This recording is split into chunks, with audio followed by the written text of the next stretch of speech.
best man. Craig was best man at my wedding 4 years ago, with the next one's job. So it's great for me that I can be here for him today.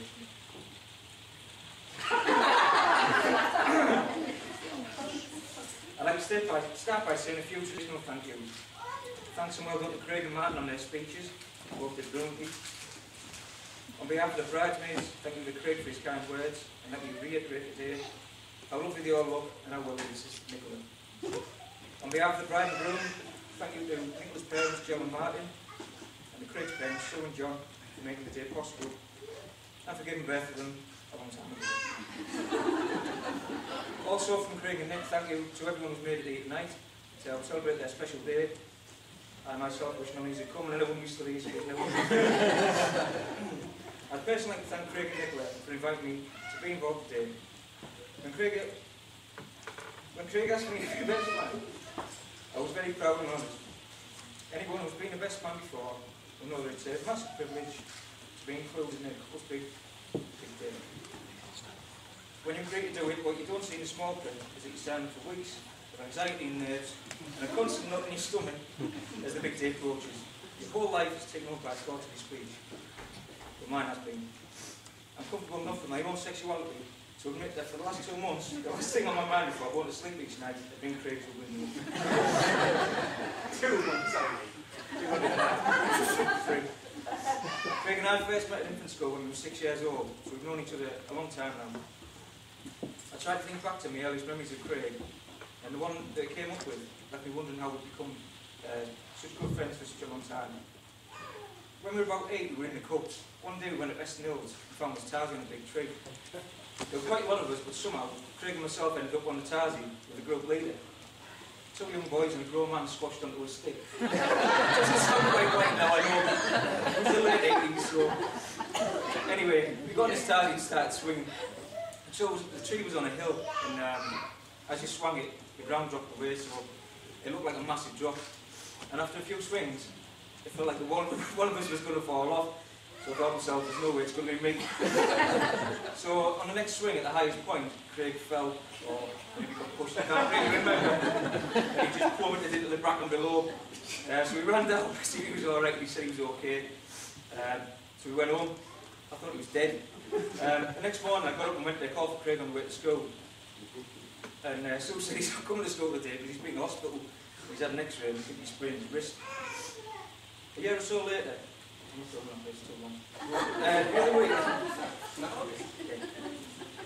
other week I looked at some photos of me and Craig when we were 10 at school. Craig still wears the same as a 10-year-old. The only difference is Craig now has this bald spot he thinks none of us have noticed. We went to senior school together, and for most of the time there was 4 of us who used to walk nearly every day together. Of the other 2, I've seen one of them bump into him twice in 16 years, and the other one I haven't seen at all. So I'm not sure how I got stuck with Craig. When we got older and started going out drinking, all the lads used to go out on a Sunday religiously. Because I moved to Redcar, I was too tight to pay for taxis and stayed at Craig's house. I slept there so often, Sue started referring to me as a third son.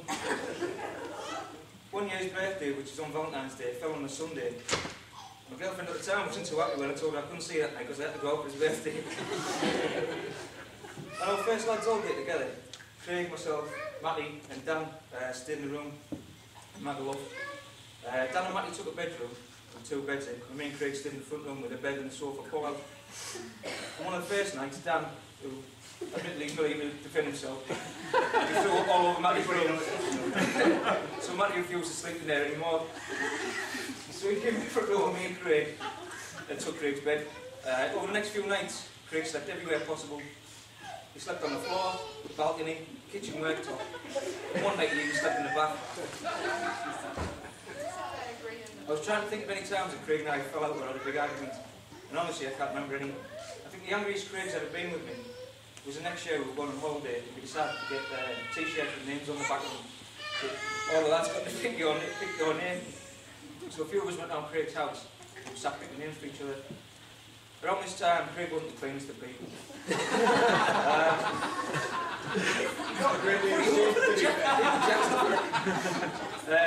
Quite often, he didn't shave and he had a scruffy beard. This was years before scrubby beads were even fashionable. Trendsetter. Yeah. I'd be stressed if there was a crease in my shirt, whereas Craig didn't care if it was covered in spilled drinks, food, mud, anything. So out of the blue, a name popped into my head. When we were kids, he was just trampled with the square. Everybody knew him. He used to wander around drunk all day long. He looked like a tramp basically. He used to sleep on a bench outside Craddock's.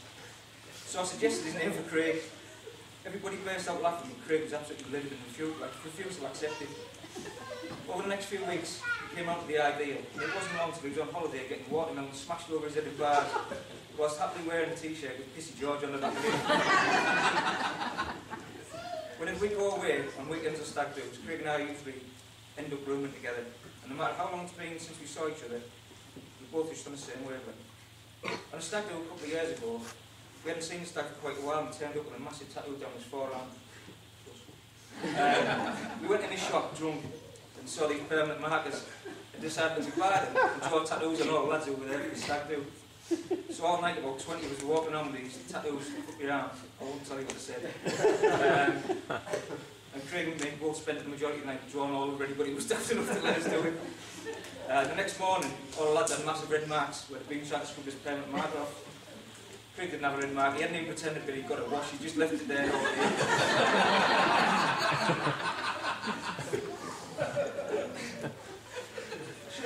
He's the only one laughing. One night we were out in town and tried to get in the Empire. The bouncer said we were too drunk and wouldn't let us in. So me and Craig walked on the back and swapped shirts. Tried again and got straight in. It's daft stuff like that with the other lads that just say, no, I'm not doing that. But Craig just does it. If my brother's out with us, Craig usually ends up flying down the street in a trolley. We usually end up battering each other with whatever bits of furniture we can get their hands on. I'd now like to say a few things about Mrs. Hobson and how she's changed Craig's life. I think everyone will agree that Nicola looks beautiful today. I know you've already done it once, but let's all have another applause for Nicola.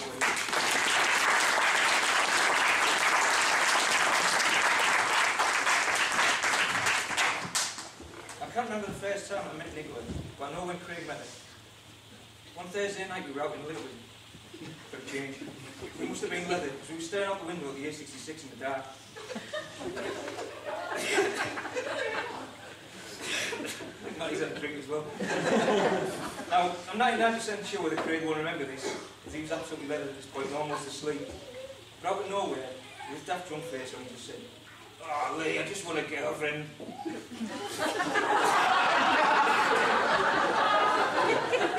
You sound like that. It took me by surprise. I've never heard him talk like this in all the years I've known him. I said, "What?"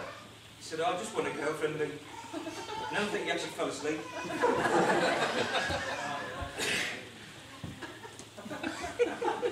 Go on. A couple of weeks later, he said to me, "Oh, I met this lass at the weekend. She's called Nick." And here we had a date. When Craig lived at home and Margaret moved out, he had this massive bedroom, it was about half the size of the house. He absolutely covered the walls in posters of scantily clad women. Once the walls were full, he covered the ceiling as well. Now, it's not for me to speculate what a young lad would be doing with posters of naked women on the ceiling.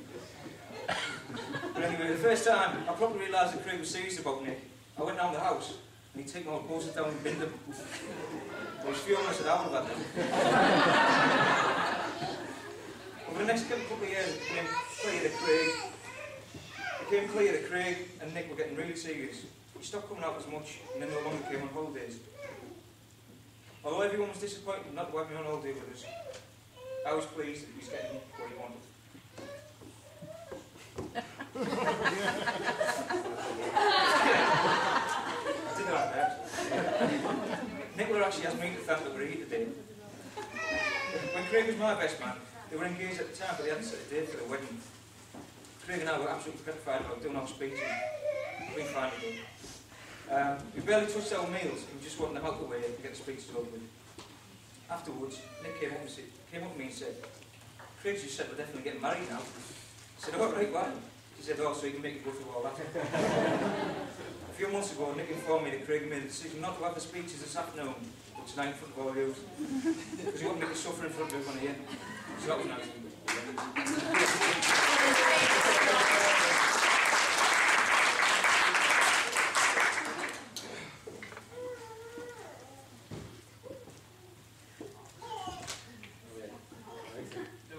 Get it together. Oh yeah. I'll drink. This is the best joke. 3 years ago, Craig and Nick, blessed by the arrival of Jack. It's obvious to everyone that it means the world to them. I'm sure you'll all agree, if you understand me, that the fantastic parents. And since Jack's birth, that I believe Craig has grown up and really proven himself up to be a man. After losing his job in the town, he commuted to Newcastle every day. But that didn't work out, and now he has a job where he has to get up at 10 o'clock every morning. But during all this time, I never heard Craig seriously complain once. He just gets on with it, and I'm sure that both Jack and Nicola are the reason for this. You'll be glad to hear that I'm coming to the end of my speech now. Not as glad as I am, because I've stayed off the alcohol all day long. I've got to accept every drink I've been offered today and stash them under the table. Unfortunately for me, there's none there. So now, ladies and gentlemen, I'd like you all to be upstanding, to raise your glasses and join me in a toast.